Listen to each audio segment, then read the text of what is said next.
नमस्कार। जय श्री कृष्णा। राधे राधे। आज हम सुनेंगे सावन पूर्णिमा व्रत की कथा। आप देख रहे हैं प्राचीन दिव्य ज्ञान।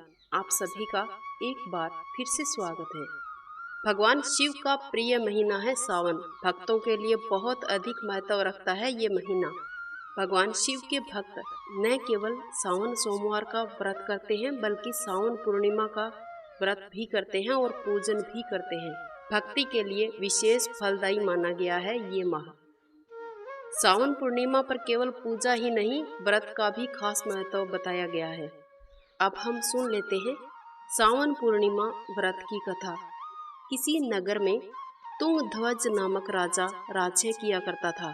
तुंगध्वज राजा को जंगल में शिकार करने का बहुत ही शौक था। एक दिन राजा जंगल में शिकार करने गया। शिकार करते करते थक गया। थकान दूर करने के लिए एक बरगद के पेड़ के नीचे जाकर बैठ गया। वहां उसने देखा कि काफी सारे लोग इकट्ठे होकर सत्यनारायण भगवान की पूजा कर रहे हैं। वो राजा बहुत घमंडी था। उसे अपने आप पर इतना अभिमान था कि न उसने भगवान को प्रणाम किया और न ही कथा में गया और न ही प्रसाद खाया। प्रसाद देने पर भी मना करके अपने नगर वापस लौट आया। नगर में आकर राजा ने देखा कि दूसरे राज्य के राजा ने उस पर हमला कर दिया है। राजा ने जब अपने राज्य का ऐसा हाल देखा तो तुरंत समझ गया कि सत्यनारायण भगवान और उनके प्रसाद का निरादर करने से ही ऐसा हुआ है। अपनी भूल का आभास होते ही राजा दौड़कर वापस उसी जंगल में बरगद के पेड़ के नीचे आया जहां लोग सत्यनारायण भगवान की कथा कह रहे थे। वहां पहुंचकर राजा ने प्रसाद मांगा और अपनी भूल के लिए माफी भी मांगी। राजा को पश्चाताप करते देख भगवान सत्यनारायण प्रकट हुए और राजा को माफ कर दिया, जिसके फलस्वरूप भगवान के आशीर्वाद से उसके राज्य में सब कुछ पहले जैसा हो गया। भगवान सत्यनारायण की कृपा से राजा ने लंबे समय तक अपना राज्य संभाला और स्वर्ग लोक को गमन किया। मान्यता है कि श्रावण पूर्णिमा की कथा को पढ़ने मात्र से ही मनोकामनाओं की पूर्ति होती है। कहा जाता है कि इस कथा का श्रवण करने से वाजपेय यज्ञ जितना फल मिलता है। ये थी हमारी आज की श्रावण पूर्णिमा की व्रत की कथा। आज हम सुनेंगे सत्यनारायण व्रत कथा। शुरुआत करते हैं प्रथम अध्याय की।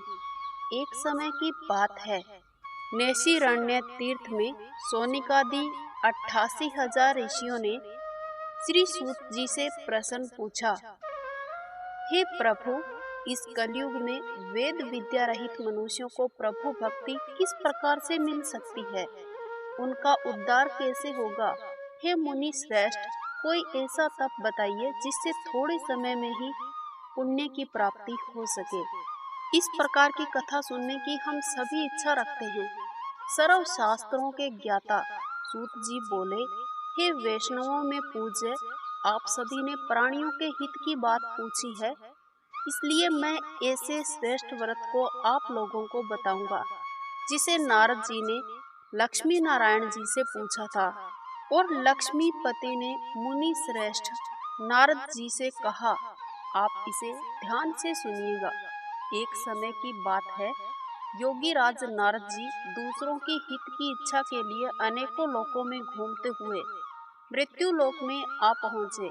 यहाँ उन्होंने अनेक योनियों में जन्मे प्राय सभी मनुष्यों को अपने कर्मों द्वारा अनेकों दुखों से पीड़ित देखा। तो उनका दुख देख नारद जी सोचने लगे कि कैसा यत्न किया जाए जिसके करने से निश्चित रूप से मानव दुखों का अंत हो जाए। इस विचार पर मनन करते हुए वो विष्णु लोक में गए। वहां वह नारायण जी की स्तुति करने लगे, जिनके हाथों में शंख, चक्र, गदा और पद्म थे। गले में वरमाला पहने हुए थे। स्तुति करते हुए नारद जी बोले, हे भगवान, आप अत्यंत शक्ति संपन्न है। मन और वाणी भी आपको नहीं पा सकती है। आपका आदि, मध्य तथा अंत नहीं है। निर्गुण स्वरूप सृष्टि के कारण भक्तों के दुखों को दूर करने वाले हैं आपको मेरा नमस्कार। नारद जी की स्तुति सुन विष्णु भगवान बोले, हे मुनि श्रेष्ठ, आपके मन में क्या बात है? आप किस काम के लिए पधारे हैं? उसे निसंकोच होकर कहिए। इस पर नारद जी मुनि से बोले कि मृत्यु लोक में अनेक योनियों में जन्मे मनुष्य अपने अपने कर्मों के द्वारा अनेकों दुखों से दुखी हो रहे हैं। हे नाथ, आप मुझ पर दया रखते हैं तो बताइए कि वो मनुष्य थोड़े प्रयास से ही अपने दुखों से कैसे छुटकारा पा सकते हैं। इस पर श्री हरि बोले, हे नारद, मनुष्यों की भलाई के लिए तुमने बहुत ही अच्छी बात पूछी है, जिसके करने से मनुष्य मोह माया से छूट जाता है। वो बात मैं आपको बताता हूँ, आप ध्यान से सुनिए। स्वर्ग लोक और मृत्यु लोक दोनों में एक दुर्लभ उत्तम व्रत है जो पुण्य फलदायी है। आज प्रेम वश होकर मैं तुम्हें उसको विस्तार से बताता हूँ। ये व्रत श्री सत्यनारायण भगवान जी का व्रत है। अच्छी तरह विधान पूर्वक करके मनुष्य तुरंत ही इस व्रत से सुख भोग सकता है और मरने पर मोक्ष की प्राप्ति होती है। श्री हरि के वचन सुनकर नारद जी बोले कि उस व्रत का क्या फल है, वो भी मुझे कहिए। उसका विधान क्या है, इस व्रत को किसने किया था और इस व्रत को किस दिन करना चाहिए, सभी आप विस्तार से बताइए। नारद जी की बात सुनकर श्री हरि बोले, दुख और शोक से दूर करने वाला यह सभी स्थानों पर विजय दिलाने वाला व्रत है। मानव को भक्ति और श्रद्धा के साथ श्री सत्यनारायण जी की पूजा धर्म परायण होकर ब्राह्मणों व बंधुओं के साथ करनी चाहिए। भक्ति भाव से नैवेद्य, केले का फल, घी, दूध, गेहूं का आटा इत्यादि सवाया लेकर गेहूं के स्थान पर साठी का आटा, शक्कर तथा गुड़ लेकर वह सभी भक्षण योग्य पदार्थों को मिलाकर भगवान जी को भोग लगाएं। ब्राह्मणों सहित बंधु बांधवों को भी भोजन कराएं, उसके बाद स्वयं भोजन करें। भजन कीर्तन के साथ भगवान की भक्ति में लीन हो जाएं। इसी तरह से सत्यनारायण भगवान का ये व्रत करने से मनुष्य की सारी इच्छाओं की पूर्ति होती है।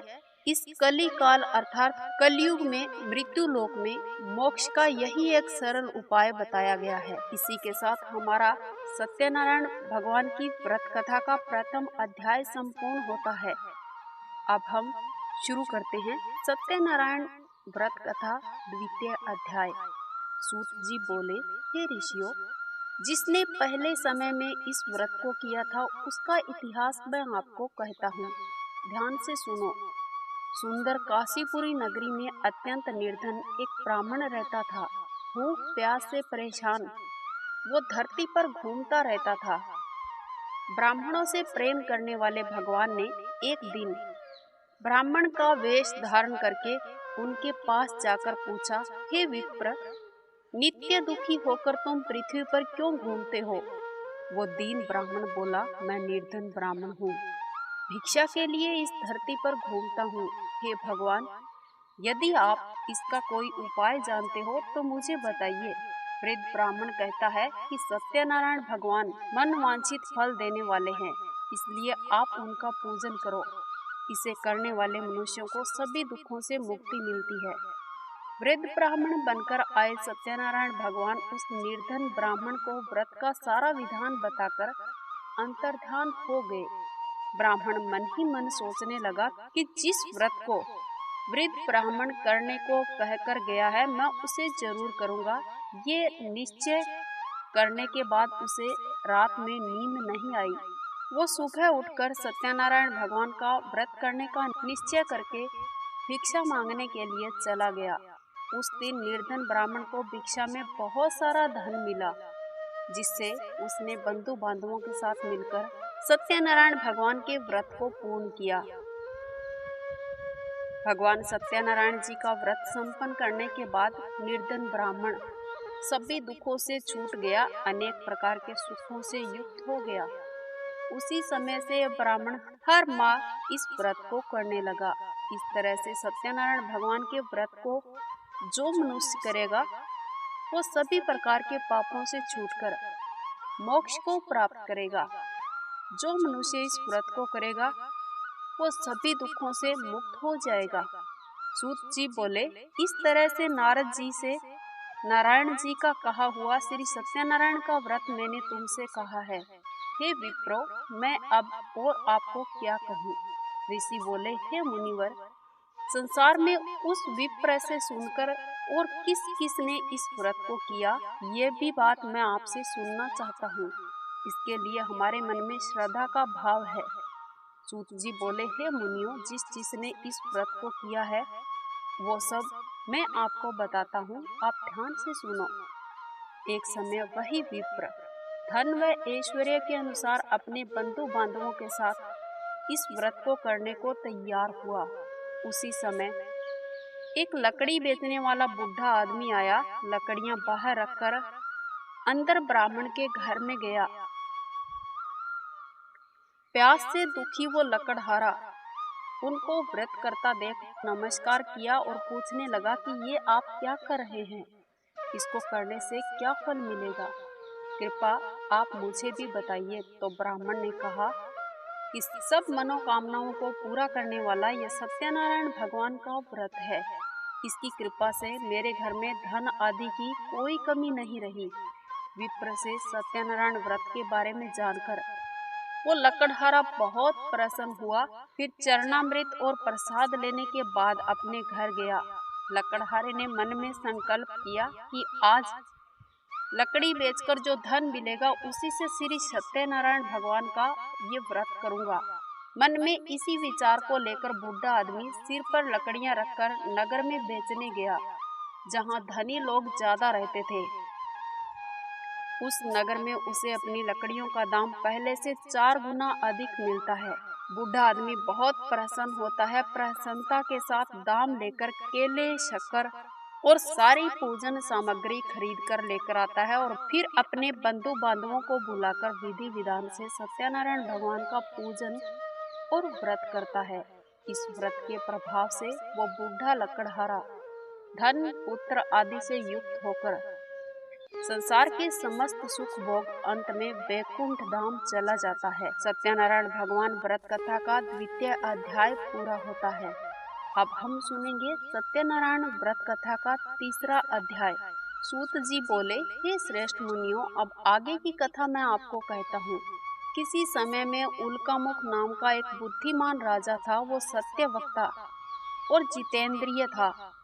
प्रतिदिन देव स्थानों पर जाता, निर्धनों को धन देकर सबके कष्ट दूर करता था। उसकी पत्नी कमल के समान मुख वाली सती साध्वी थी।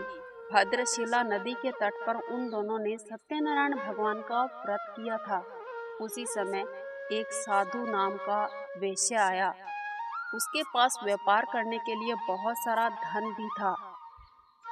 राजा को व्रत करता देखकर वो विनय के साथ पूछने लगा, हे राजन, भक्ति भाव से पूर्ण होकर आप ये क्या कर रहे हैं? मैं आपसे सुनने की इच्छा रखता हूँ, आप मुझे भी बताइए। तब राजा बोले, हे साधु, अपने बंधु बांधवों के साथ पुत्रादि की प्राप्ति के लिए एक महाशक्तिमान श्री सत्यनारायण भगवान का व्रत व पूजन कर रहा हूँ। राजा के वचन सुनकर साधु आदर से बोला, हे राजन, मुझे इस व्रत का सारा विधान कहिए। आपके कथानुसार मैं भी इस व्रत को करूँगा। मेरे भी कोई संतान नहीं है।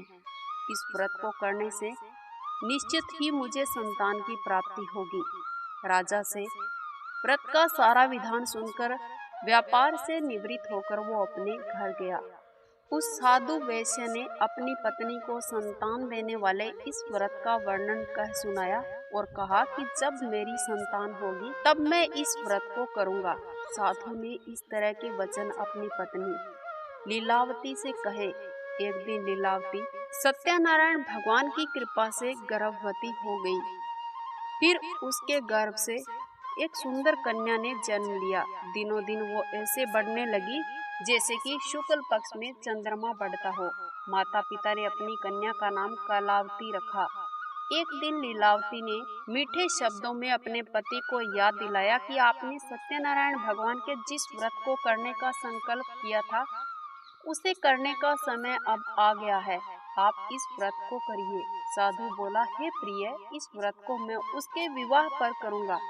इस प्रकार अपनी पत्नी को आश्वासन देकर वो नगर की ओर चला गया। कलावती पिता के घर में बड़ी होती गई। साधु ने एक बार नगर में अपनी कन्या को सखियों के साथ देखा तो तुरंत ही दूत बुलाकर कहा कि मेरी कन्या के योग्य वर देखकर आइए। साधु की बात सुनकर दूत कंचन नगर में पहुंचा। वहां जाकर लड़की के सुयोग्य वाणिक पुत्र को ले आया। सुयोग्य लड़के को देख साधु ने बंधु बांधवों को बुलाकर अपनी पुत्री का विवाह करवा दिया। लेकिन दुर्भाग्य की बात ये कि साधु ने अभी भी सत्यनारायण भगवान का व्रत नहीं रखा था। इस पर भगवान क्रोधित हो गए और श्राप दे दिया। साधु को अत्यधिक दुख मिलने लगे। अपने कार्य में कुशल साधु बनिया जमाई को लेकर समुद्र के पास स्थित होकर रत्नासारपुर नगर में गया। वहां जाकर दोनों दामाद ससुर मिलकर चंद्रकेतु राजा के नगर में व्यापार करने लगे। एक दिन भगवान सत्यनारायण की माया से एक चोर राजा का धन चुराकर भाग रहा था। उसने राजा के सिपाहियों को अपना पीछा करते हुए देख चुराया हुआ धन वहीं पर जाकर रख दिया जहां वो ससुर जमाई रहा करते थे। राजा के सिपाहियों ने साधु वेश्या के पास जाकर राजा का धन पड़ा देखा तो ससुर जमाई दोनों को बंदी बना लिया और राजा की आज्ञा से उनको कारावास में डाल दिया। उनका सारा धन भी उनसे छीन लिया गया। सत्यनारायण भगवान के श्राप से साधु की पत्नी बहुत दुखी हो गई। घर में जो धन रखा हुआ था उसे चोर चुराकर ले गए। शारीरिक और मानसिक पीड़ा और भूख प्यास से अति दुखी हो अन्न की चिंता में कलावती ब्राह्मण के घर गई। वहां उसने श्री सत्यनारायण भगवान का व्रत होते देखा। फिर कथा भी सुनी और प्रसाद ग्रहण करके रात को घर वापस आ गई। उसकी माँ ने कलावती से पूछा, हे पुत्री, तुम कहाँ गई थी? तुम्हारे मन में क्या है? कलावती ने अपनी माता से कहा, हे माता, मैंने एक ब्राह्मण के घर श्री सत्यनारायण भगवान का व्रत करते हुए देखा है। कन्या के वचन सुनकर लीलावती भगवान के पूजन की तैयारी करने लगी। लीलावती ने परिवार और बंधुओं सहित सत्यनारायण भगवान का पूजन किया और उनसे वर मांगा कि मेरे पति और जमाई शीघ्र ही घर आ जाए। साथ ही ये प्रार्थना भी की कि हमारा सबका ये अपराध आप क्षमा कीजिए। श्री सत्यनारायण भगवान इस व्रत से संतुष्ट हो गए और राजा चंद्रकेतु के सपने में दर्शन देकर कहने लगे, हे राजन, तुम उन दोनों वेश्यों को छोड़ दो और तुमने उनका जो धन लिया है वो भी वापस कर दो। अगर ऐसा नहीं किया तो मैं तुम्हारा धन, राज्य और संतान सब कुछ नष्ट कर दूंगा। राजा को ये सब कहकर श्री सत्यनारायण भगवान अंतर्ध्यान हो गए। प्रातःकाल सभा में राजा ने अपना सपना सुनाया। फिर बोले कि इनको कैद से मुक्त कर दो। कैद से मुक्त करने के बाद दोनों ने आते ही राजा को प्रणाम किया। राजा मिठी वाणी में बोले, हे महानुभाव, भाग्यवश ऐसा कठिन दुख तुम्हें प्राप्त हुआ है, लेकिन अब तुम्हें कोई भय नहीं है। जितना धन आपसे लिया गया था आपको वापस लौटाता हूँ। फिर वो दोनों धन लेकर अपने घर वापस चल दिए।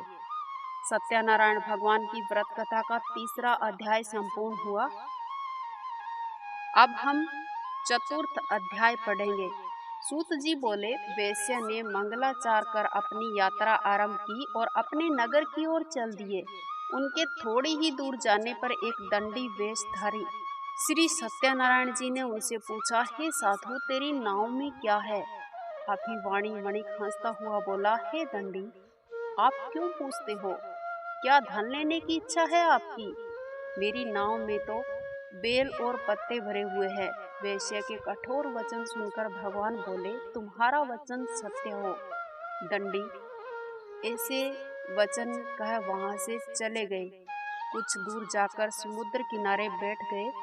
दंडी के जाने के बाद साधु वेश्या ने नित्य क्रिया के पश्चात नाव को ऊंची उठते देख अचंभा माना और नाव में बेल पत्ते इत्यादि देख मूर्छित होकर जमीन पर जाकर गिर पड़ा।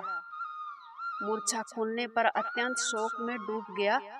तब उसका दामाद बोला कि आप शोक ना मनाएं, ये दंडी का श्राप है, इसलिए हमें उनकी शरण में जाना चाहिए, तभी हमारी मनोकामना पूरी होगी।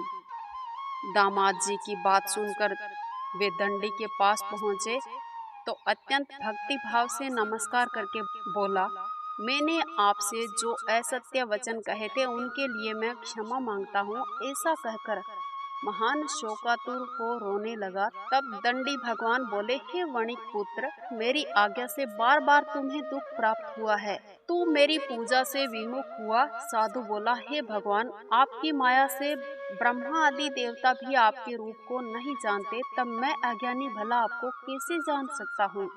आप प्रसन्न होइए, अब मैं सामर्थ्य के अनुसार आपकी पूजा करूँगा। मेरी रक्षा करो और पहले के समान नौका में धन भर दीजिए।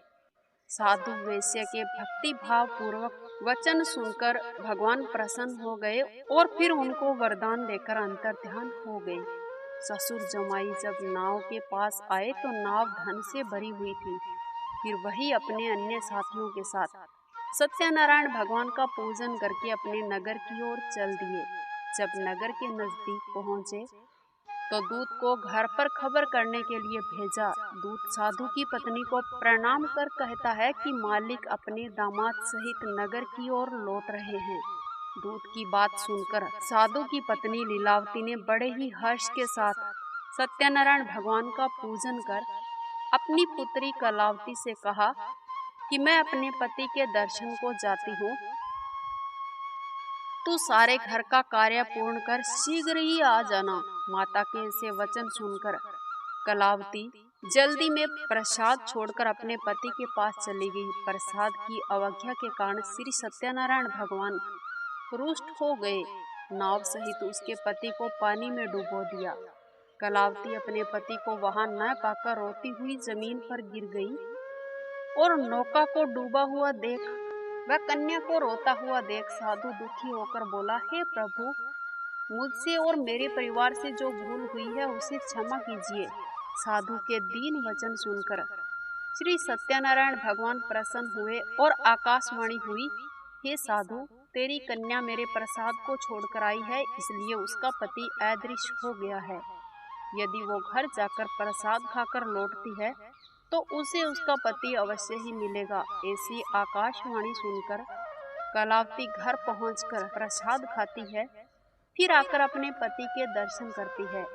इसके बाद साधु अपने बंधु बांधवों सहित सत्यनारायण भगवान की विधि विधान से कथा कहता है, पूजन करता है और इस लोक का सुख भोग अंत में स्वर्ग की ओर जाता है। सत्यनारायण व्रत कथा का चतुर्थ अध्याय पूरा होता है। अब हम शुरुआत करेंगे सत्यनारायण व्रत कथा पंचम अध्याय। सूत जी बोले, हे ऋषियों, मैं एक और कथा आपको सुनाता हूँ, आप उसे ध्यान पूर्वक सुनो। प्रजा पालन में लीन तुंगध्वज नाम का एक राजा था।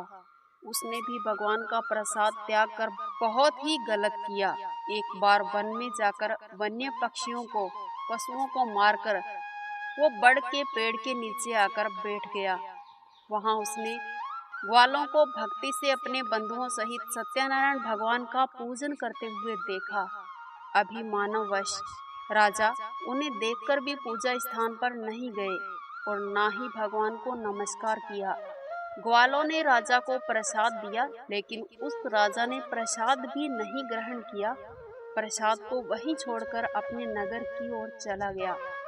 जब नगर पहुंचा तो वहां सब कुछ तहस नहस होता हुआ पाया। वो राजा शीघ्र ही समझ गया कि ये सब भगवान की ही लीला है। वो दोबारा ग्वालों के पास पहुंचा और विधि पूर्वक पूजा करके प्रसाद खाया तो सत्यनारायण भगवान की कृपा से सब कुछ पहले जैसा हो गया। दीर्घ काल तक सुख भोगने के बाद मरणोपरांत उसे स्वर्ग लोक की प्राप्ति हुई। जो मनुष्य परम दुर्लभ इस व्रत को करेगा तो भगवान सत्यनारायण की अनुकंपा से उसे धन दाने की प्राप्ति होगी। निर्धन धनी हो जाता है और भय मुक्त हो जीवन जीता है। संतानहीन मनुष्य को संतान प्राप्ति होती है। इस व्रत को करने वाले व्यक्ति के सारे मनोरथ पूर्ण होते हैं और अंत में वैकुंठ धाम की प्राप्ति होती है। सूत जी बोले, जिन्होंने पहले इस व्रत को किया है, अब उनके दूसरे जन्म की कथा मैं आपको कहता हूँ। शतानन ब्राह्मण ने सुदामा का जन्म लेकर मोक्ष की प्राप्ति की। लकड़हारे ने अगले जन्म में निषाद बनकर मोक्ष प्राप्त किया। उल्का मुख नाम का राजा दशरथ होकर बैकुंठ को गए। साधु नाम के वैश्य ने मोर ध्वज बनकर अपने पुत्र को आरे से चीरकर मोक्ष पाया। महाराज तुंगध्वज ने स्वयंभू होकर भगवान में भक्ति युक्त हो कर्म कर मोक्ष पाया। हमारी सत्यनारायण भगवान की कथा का 5वां अध्याय भी पूर्ण होता है। ये थी सत्यनारायण भगवान की कथा। बोलिए श्री सत्यनारायण भगवान की जय। अब हम शुरू करते हैं रक्षाबंधन की पवित्र कथा। जब भगवान वामन रूप में राजा बलि के पास आए, तब भगवान ने राजा बलि से 3 पग धरती मांगी थी। भगवान ने 2 ही पग धरती में संपूर्ण पृथ्वी और आकाश को नाप लिया था। तब राजा बलि समझ गए थे कि भगवान उनकी परीक्षा ले रहे हैं। उन्होंने 3रा पग अपने सिर पर रखने को कहा। इसके बाद भगवान ने राजा बलि से कुछ मांगने को कहा। राजा बलि ने भगवान विष्णु जी से वरदान मांगा कि आप मेरे साथ पाताल लोक में 4 महीने तक पहरेदार बनकर रहेंगे। तब से भगवान विष्णु जी माता लक्ष्मी जी को स्वर्ग लोक में छोड़कर 4 वर्ष के लिए राजा बलि का पहरा देने लगे और पहरेदार के रूप में रहने लगे। रक्षाबंधन के दिन माँ लक्ष्मी जी स्वर्ग से राखी लेकर पाताल लोक में पधारी। लक्ष्मी जी ने राजा बलि को अपना भाई बनाकर राखी बांधी और साथ ही पूरे परिवार को राखी बांधी। जब रानी ने हीरे मोतियों का थाल लक्ष्मी जी के हाथ में थमाया तो लक्ष्मी जी ने कहा, भाभी, हीरे मोती तो मेरे घर में बहुत हैं, मैं तो यहाँ अपने पति यानी भगवान विष्णु जी को मुक्त कराने आई हूँ। इस प्रकार लक्ष्मी जी ने राजा बलि के हाथ में राखी बांधकर अपना भाई बनाया और उपहार स्वरूप भगवान विष्णु जी को अपने साथ लेकर आई। ये थी रक्षाबंधन की पवित्र कथा। अब हम सुनेंगे रक्षाबंधन की दूसरी कहानी। एक बार भगवान श्री कृष्ण के हाथ में चोट लग गई और हाथ में खून बहने लगा। द्रौपदी ने देखा तो उन्होंने तुरंत अपनी धोती का कपड़ा फाड़कर पट्टी बांध दी। तब श्री कृष्ण इस बंधन के ऋणी हो गए। जब दुशासन द्रौपदी का चीर हरण करने की कोशिश कर रहा था, तब भगवान श्री कृष्ण ने द्रौपदी की रक्षा की और लाज बचाई। कहते हैं कि जिस दिन द्रौपदी ने भगवान श्री कृष्ण के कलाई पर अपने पल्लू का कपड़ा बांधा था, उस दिन श्रावण मास की पूर्णिमा थी। इस दिन से ही ये रक्षाबंधन का पवित्र त्योहार मनाया जाने लगा। अब हम सुनेंगे रक्षाबंधन की तीसरी कथा। भविष्य पुराण में एक कथा प्रचलित है, जिसके अनुसार एक बार देवराज इंद्र और वत्रासुर में भीषण युद्ध हुआ।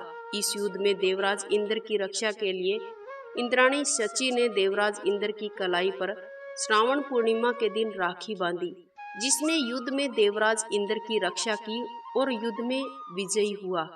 ये थी रक्षाबंधन की पवित्र कथा। आज का हमारा वीडियो यहीं तक। मुझे उम्मीद है कि आपको ये कहानी जरूर पसंद आई होगी। अगर अच्छी लगी है तो जाते जाते वीडियो को लाइक कीजिएगा, शेयर कीजिएगा। इसके साथ साथ आपने अभी तक हमारे चैनल को सब्सक्राइब नहीं किया है तो सब्सक्राइब करके बेल आइकन अवश्य प्रेस कर देना, ताकि आने वाले हर एक वीडियो का नोटिफिकेशन आपको सबसे पहले मिल सके। मिलते हैं नेक्स्ट वीडियो में। वंदे मातरम। जय श्री कृष्ण।